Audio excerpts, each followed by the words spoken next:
those stories would be These really games great. are good. I think today has the best storylines. Two of the ones that you mentioned there. I mean, Duke. You think Duke is in it every year, Right? And then you realize, wait, they haven't been in the Final Four in 6 years. You know, that is a long drought for them. Izzo, what he's done, as you mentioned, Mike, is incredible with Michigan State. I live there, and I have to tell you, everybody there was saying they're probably going to be out in the first round. They're very inconsistent. Then Kalen Lucas goes down. Okay, they're going to be out in the next game, and they win at a buzzer beater, and they just find enough to win whatever game is just in front of them. If he goes to the Final Four, that's 6 times in 12 years in this sport where guys keep jumping out. That's an incredible testament to a guy who just keeps reinventing. Izzo says this to you: you win the first one of the weekend, I'll get you through the second one of the weekend, and he manages to do it. Mike, he's become a giant of this profession. I mean, as Mitch was saying, you know, he does it with veteran teams. He does it with young teams.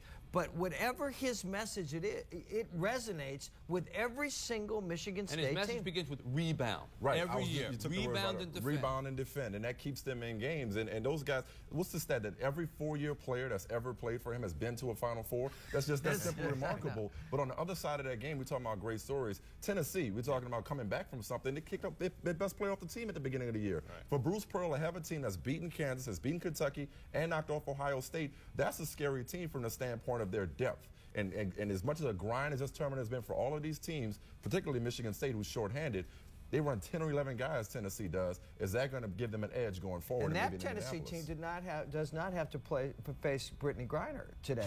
Right. So, I mean, that's just a tremendous... She is I'd like to see that. She is something. You know, it's funny. You look at this tournament, and you look at Butler going home to play the Final Four, and you want to say to the guys who run the BCS in college football, Butlers never make it to your big game. Pay attention. Coming up next, Broadway currently has a version of the Addams Family. But on the other coast, we have the McCourt family, whose circumstances are just as ghoulish to Major League Baseball. Forget the marriage. Can the Dodgers be saved from these people?